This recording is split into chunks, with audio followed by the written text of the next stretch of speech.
Fala, jovens! Equação de estados gasosos, fundamentos, leis e aplicações na prática. Como é que os gases se comportam matematicamente? Como é que a gente pode calcular as variações de estados de uma vez só? Como é que os gases podem corresponder e a gente ficar mais prático nisso daí em relação às medidas diretas, tanto na química quanto na física? Vamos lá! Então, para poder trabalhar, eu vou primeiro começar com vocês lembrando uma condição do gás ideal, que eu gosto muito dela, que é a condição de energia cinética média igual e constante. Então, vamos lembrar lá. Essa condição aqui, ó. Energia cinética média igual e constante. Isso porque os gases têm colisões perfeitamente elásticas. Então, se a energia cinética média é igual e constante, significa que todos os gases têm a mesma energia cinética, ou seja, a massa vezes a velocidade ao quadrado dividido sobre 2 vai ser a mesma. Só que tem um detalhe, né? Tem um detalhe. Existem gases que são mais rápidos, existem gases que são mais lentos. Eles não têm a mesma massa, eles têm a mesma energia cinética. Então, se eu pegar a energia cinética de um gás 1 e pegar a energia cinética de um gás 2, eles vão ter massas diferentes. Eles vão ter igual energia cinética, porém, eles vão ter massas o quê? Diferentes. Então, a energia de 1 é igual à energia de 2. Então, significa que a massa de 1 vezes volume de 1 dividido por 2 ao quadrado é igual a massa de 2 sobre vezes a velocidade de 2 sobre 2 ao quadrado. Tá aí, certo? Energia de 1 igual a energia de 2. Então, eu posso cortar o 2 aqui, certo? 2, tchau, 2, tchau, 2. E eu posso trabalhar também a matemáticazinha dessa brincadeira. Como assim trabalhar a matemáticazinha dessa brincadeira? Eu posso passar volume de 1 ao quadrado, né?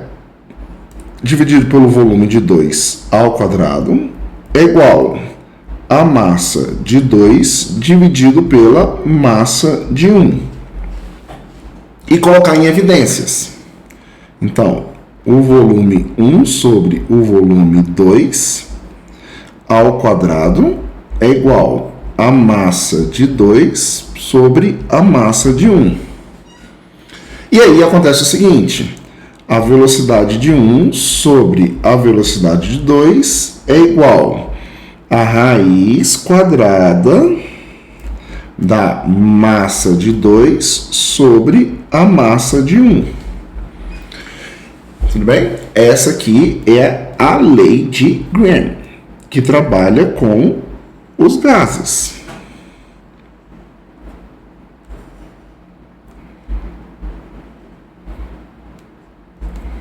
A lei de Green que trabalha com os gases. Certo? Tudo bem? Então tá aí. Isso é a lei de Green. Só que o que a gente tem que entender sobre a lei de Green? Que se eles têm a mesma energia cinética, o cara que tem a massa maior necessariamente vai ter uma velocidade o quê? Menor. Então ele se desloca mais lento. O cara que tem a massa menor já vai ter uma velocidade o quê? Maior. Ele se desloca mais rápido. Tudo bem? Então tá aí. Quem tem massa menor tem velocidade maior, quem tem velocidade maior tem massa menor. E eu posso dizer que elas são energeticamente iguais. Então, a lei de Green. Então, existem uns exercícios clássicos que trabalham, por exemplo, um exercício clássico que é assim, ó, eu coloco um tubo, Do lado de cá, eu coloco HCl, que é um ácido volátil, com um botãozinho aqui, e um algodãozinho aqui com hidróxido de amônio, que é volátil também. Então, o gás vai começar a expandir dentro desse tubo. E o gás de amônio também vai expandir desse tubo. E eles vão se encontrar. A minha pergunta é, eles vão se encontrar mais próximos do HCl ou mais próximos do NaOH? Aí você tem que ver, a massa molar do HCl é de 37,5 gramas por mol. A massa molar do NH4OH é o seguinte, é 17, do NH4OH é 14 do nitrogênio, 4 dos hidrogênios e 16 do carbono, do oxigênio. Então dá 20, então é igual a 34 gramas por mol. Quem se move mais rápido? Quem se move mais rápido é a amônia. Então, a reaçãozinha vai acontecer mais próximo de quem? Do HCl. Então, a distância 1 e a distância 2. Então, a distância 1 é menor que a distância 2. Porque o NH4, por ser mais leve, se movimenta mais rápido. Beleza? Dá para fazer até o cálculozinho de quanto vai ser cada um aí. Mas fica aí a ideia geral sobre a lei de Greer. É fundamental conhecer ela também. Certo? Outra que nós temos, a equação de Clausius-Clapeyron. O que significa isso? Eu vou pegar um sistema fechado. Eu vou pegar um sistema fechado, certo? E esse sistema vai ter para mim algumas condições normais. Quais condições normais? Ela vai estar na condição normal de temperatura e pressão. Ou seja, ele vai estar sobre 1 atm e ele também vai estar sobre 0 graus Celsius, ou o equivalente a 273 kelvins. Beleza? E esse sistema vai ter um volume de 22,4 litros. O que isso me garante? Isso me garante que dentro desse sistema eu tenho 1 mol de gás. Essas são as condições normais de temperatura e pressão que eu posso, vamos dizer assim, tabelar. E o que acontece? Se eu dobrar o número de partículas, eu dobro a pressão, porque o volume vai ficar fixo. Tudo bem? Se eu dobrar o número de partículas, eu também dobro a pressão. Ou seja, o número de partículas é diretamente proporcional à pressão. Tudo bem? Então, eu tenho que o número de partículas é diretamente proporcional à pressão. Então, o número de partículas é diretamente proporcional à pressão. Isso vai dar uma constante. Só que eu tenho que a pressão, que também, se o sistema fosse livre, o volume é inversamente proporcional. Certo? Tudo bem? Então, o que eu tenho? Eu tenho que o volume também é diretamente proporcional ao número de partículas, se a pressão for constante. Então, isso me dá que a pressão e o volume são inversamente proporcionais e eles são diretamente proporcionais ao número de partículas. E tudo isso vai me dar o quê? Uma constante. Que depende da temperatura. Porque quanto maior a temperatura, maior a pressão. Certo? Quanto maior a temperatura, também maior o volume. Então, o que acontece? Acontece que a pressão vezes o volume dá um número vezes um K vezes um T. Essa é a equação de Clausius-Clapeyron. Tudo bem? Pressão vezes volume é igual a N vezes K sobre T. E aí, ela, quando é expressa, a gente chama de RT. O que é o R? É a constante universal dos gases. RT. Quanto é que vale esse R? Esse R vai ser a pressão vezes o volume dividido pelo número de mols vezes a temperatura. Nas condições normais de temperatura e pressão, quanto é que vai ser? Esse R vai ser, ou em qualquer condição, ele vai ser 1 atm vezes, qual a condição? 22,4 litros sobre, qual o número de mols? 1 mol vezes 273 kelvins. Então, esse R vai valer 0,082 atm vezes litros sobre mol Kelvin. Válido para qualquer ponto do universo. Por isso é chamado constante universal dos gases. E para qualquer medida. Porque se você aumentar o número de partículas, ou aumenta a pressão, ou aumenta o volume. E aí, se eu dobrar o número de partículas, eu dobro a pressão, ou eu mantenho a pressão e dobro o volume. Porque são diretamente proporcionais. Certo? Então, essa é a equação de Clausius-Clapeyron.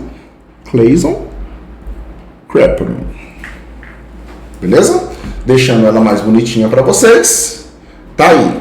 O modelo do gás ideal, pressupões colisões perfeitamente elásticas, sem força de atração ou repulsão. Então, pressão em atm milímetros ou pascal, volumes em litros ou metros cúbicos. Número de mols é massa sobre massa molar. R vale 0,082 atms litros Kelvin mol. Então tá aí. Por você, nunca rezei tempo. Lembrando que temperatura sempre em kelvins. Isso faz com que, eu consiga aí, por exemplo, separar os gases. Por quê? Os gases que não se comportam idealmente, eles acabam tendo uma cinética menor. Eles colidem, eles perdem energia. E os gases que são ideais, eles escapam mais facilmente pelo orifício ali. Beleza? Então tá aí. Equação de Clausius-Clapeyron. Fechou? A equação dos gases gerais. O que acontece? A gente pode puxar pela equação de Clausius-Clapeyron. Ou dos gases ideais. Por você, nunca rezei tanto. Certo? Se eu quero fazer uma transformação, eu tenho que a pressão vezes o volume dividido pela temperatura sempre vai me dar o quê? Um número de mols vezes o R. Se eu não alterar o número de mols dentro do sistema, isso aqui tudo vira para mim o quê? Uma constante. Então, a pressão vezes o volume dividido pela temperatura vai me dar uma constante. E aí eu posso trabalhar as variações. Por exemplo, se eu aumentar a pressão, o que pode acontecer? O que pode acontecer se eu aumentar a pressão? Se eu aumentar a pressão, pode acontecer do volume diminuir, com a temperatura ficando o quê? Constante. Ou a pressão, se eu aumentar a pressão, o volume pode permanecer constante, mas a temperatura tem que o quê? Cair. Tudo bem? E isso vai acontecer se eu aumentar a pressão. Agora, eu posso também trabalhar com o quê? Posso trabalhar com a temperatura. Se eu aumentar a temperatura, o que pode acontecer? A pressão pode subir, o volume pode permanecer constante com a temperatura subindo. Ou pode acontecer o quê? Pode acontecer da pressão ficar constante, o volume subir, porque eu subi a temperatura. E eu posso trabalhar também com o volume, não posso? Eu posso também aumentar o volume. Se eu aumentar o volume, o que vai acontecer? A pressão vai cair se eu aumentar o volume, se a temperatura permanecer constante. Ou eu posso manter a pressão constante, aumentando o volume, mas para isso eu tenho também que aumentar a temperatura. São todas variáveis. Uma dependendo da outra, tá vendo? Uma vai variando, Então eu posso variar as três. Então o que acontece? A pressão 1 vezes o volume 1 é igual à temperatura 1. Isso vai ser igual à pressão 2 vezes o volume 2 sobre a temperatura T2. Lembrando que a temperatura sempre em Kelvin. Lembrando que Tzão igual Tzinho mais 273. Tzão é Kelvin e Tzinho é Celsius.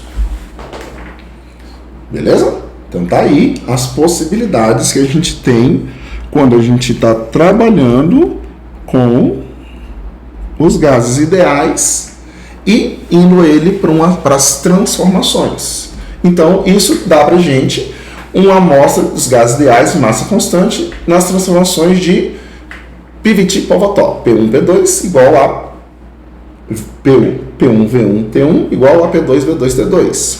Então, se for isotérmica, a temperatura some, de Boyle. Se for isobárica, a pressão some, certo? Le Chatelier, de Charles. E Gay-Lussac, se o volume permanece constante. Então, temos aí as três variando ao mesmo tempo. Ou você pode variar as três, certo? Então, essas são a lei dos gases geral.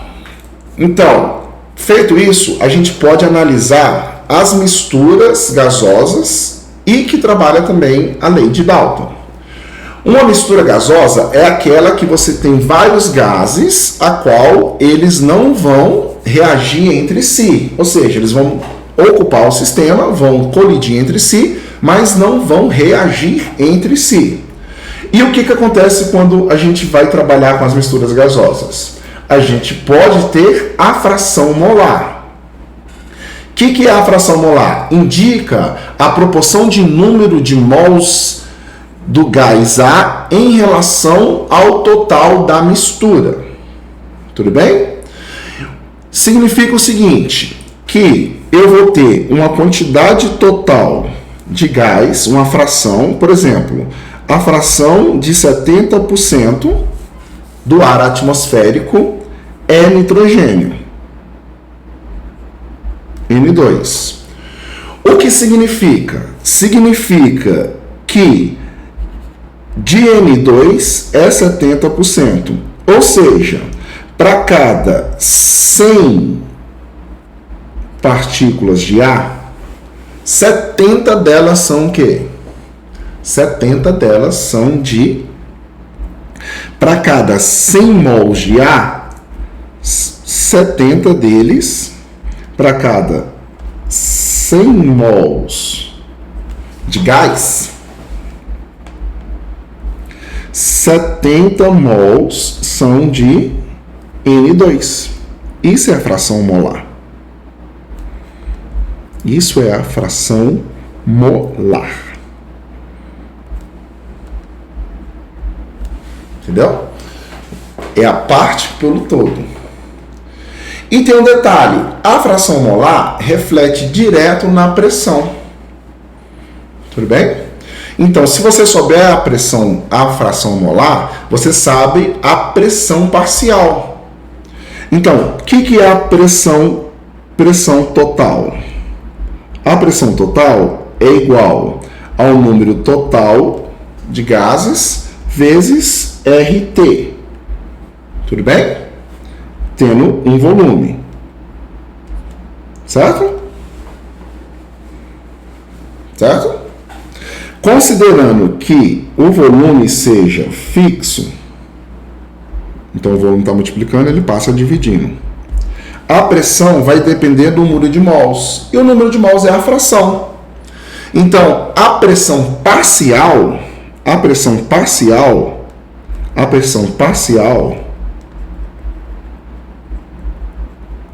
vai ser a fração molar vezes a pressão total. Então, essa daqui é a pressão parcial. É aqui que a gente trabalha a fração molar. Tudo bem? E na fração molar também tem as pressões parciais, igual eu coloquei aí. Como é que é a pressão total? Vai ser a pressão de A mais a pressão de B.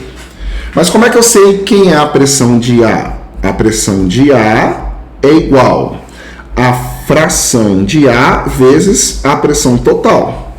Então dá para ver parcialmente como funciona cada uma aí, certo? Tudo bem?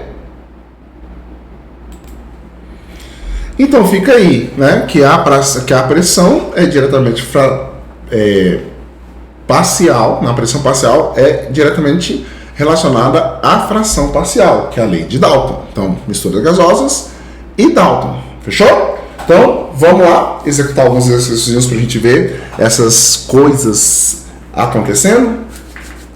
Representando a fórmula molecular CH4, o metano é um gás incolor, inodoro e possui pouca solubilidade em água, enquanto adicionando ao ar, podem ser altamente explosivos. O gás metano é muito conhecido por propriedades energéticas e por ser produzido pela digestão dos gados, mas diversas outras fontes de metano, que o biogás também pode ser muito prejudicial à saúde humana, né? E o gás é um dos gases do efeito estufa, mais significativo de potencial para o agravamento do aquecimento global. Ele deu a constante universal dos gases para gente, então a gente vai agora fazer aqui. Vamos lá. Então, o que acontece? A constante dos gases universais, que está dada aí, é de 0,02 atm litros Kelvin mol. E ele deu a massa molar do metano também, ó. É metano aqui, tá, gente? Então, erro de formataçãozinha ali, mas aqui é CH4. Então, vamos lá. O que a gente vai fazer aqui? Primeiro, a gente tem que converter aqui, ó, 0,075 metros cúbicos de gás. Tem que ser em litros, porque aqui está em quê? Em litros. Então, 1 metro cúbico equivale a 1000 litros. 0,075 metros cúbicos vai equivaler X. Então, X vai dar 0,075 vezes 1000. Então, X dá 75 litros de metano. E aí ele deu pra gente a... Então, nós temos o volume. Então, esse aqui é o volume. O volume do metano.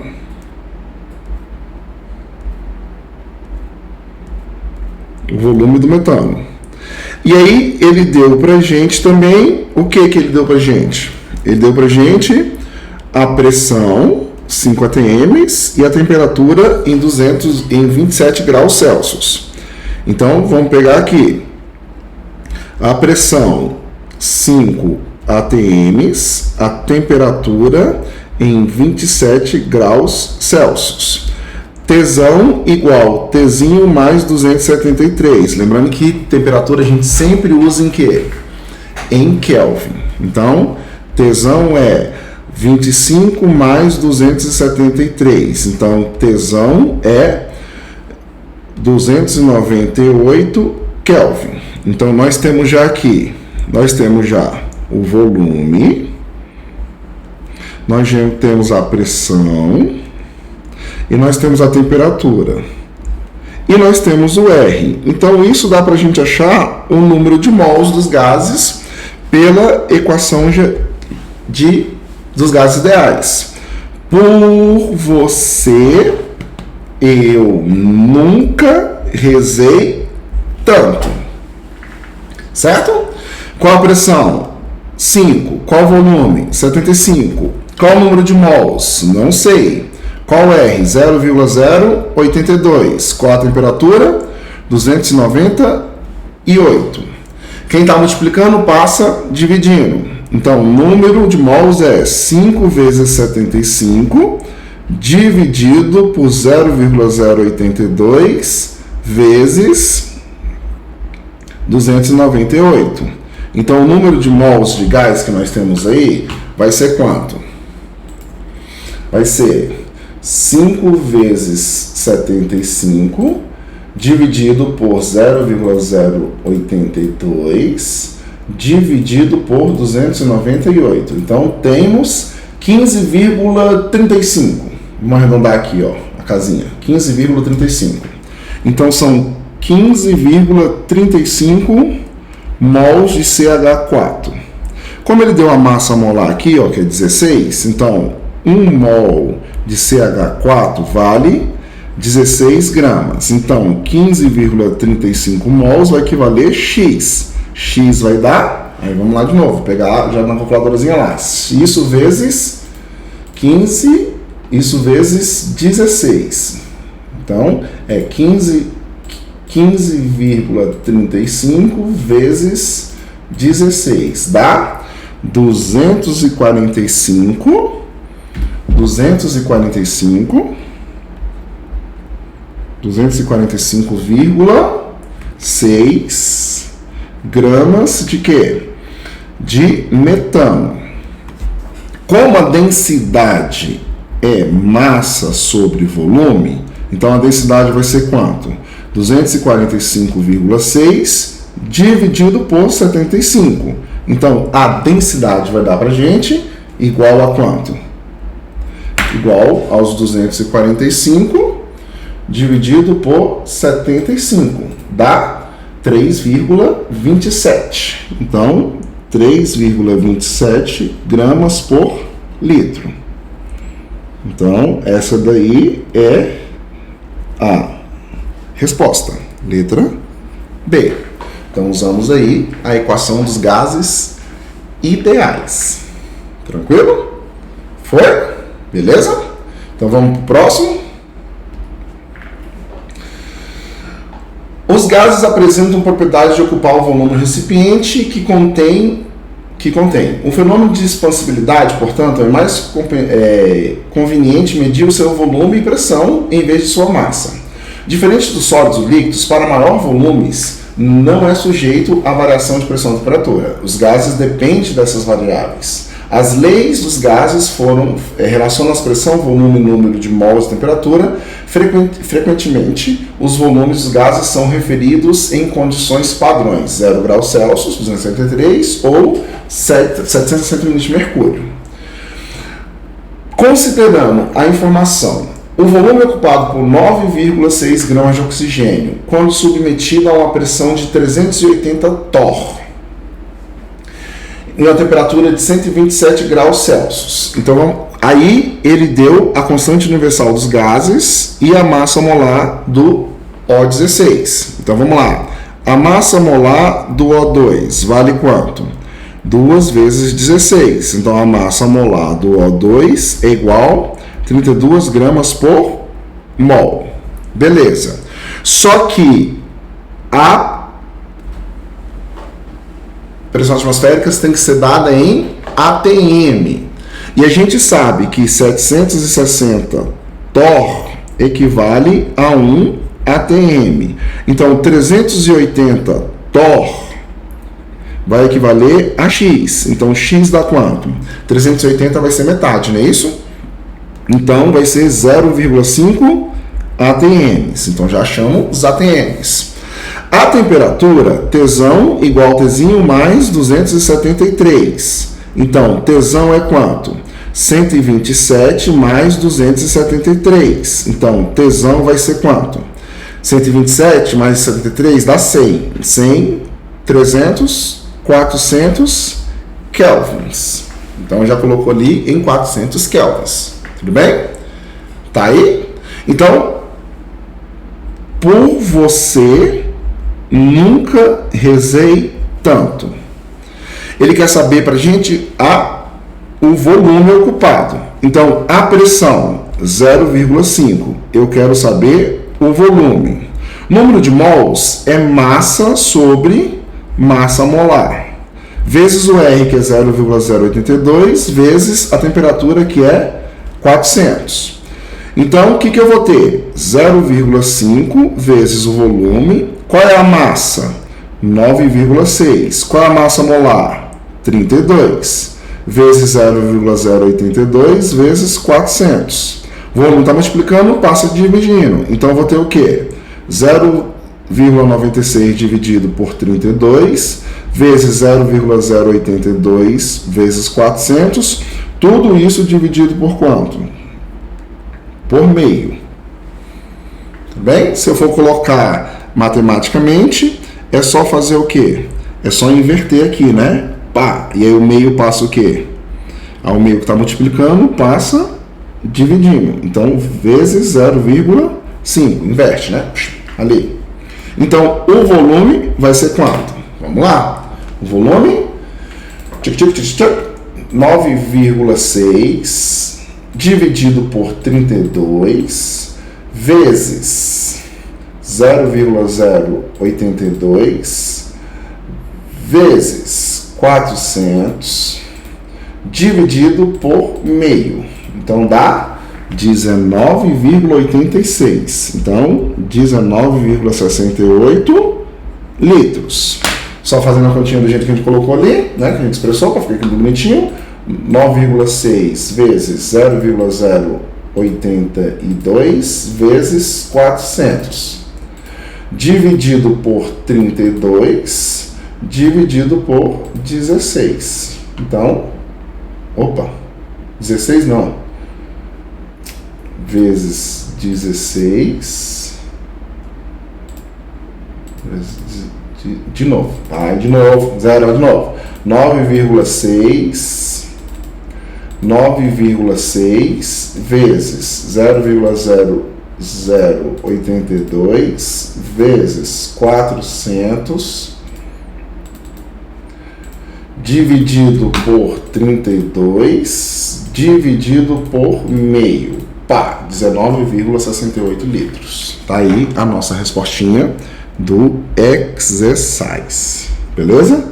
Então tá aí a utilização dos gases ideais. Beleza?